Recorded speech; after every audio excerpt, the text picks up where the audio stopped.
Eric Stiegemann's love of trains started young when he worked at this model train store in Berlin. Now, as a railway engineer, he's choosing trains to go across the continent. An airliner seat just isn't as comfortable, and you don't have the leg room, and you've got that on a first-class train, certainly. I like the landscapes. It's just more relaxed. He's not the only one that feels that way.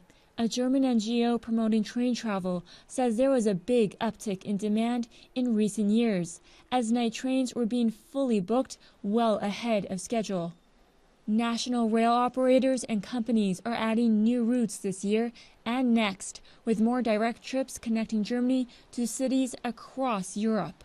Germany's Deutsche Bahn says there were record sales for long-distance transport this year.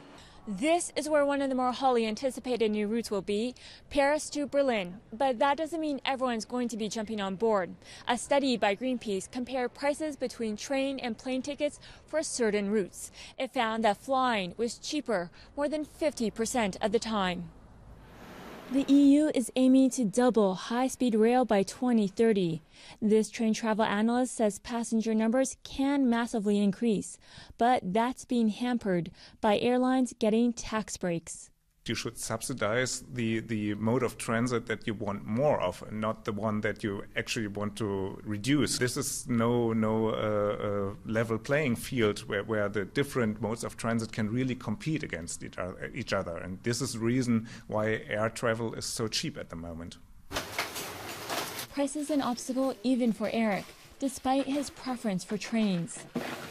So it's just so energy efficient compared to flying, and that's also, of course, motivation. Then again, it's so expensive that I cannot omit flying completely, unfortunately.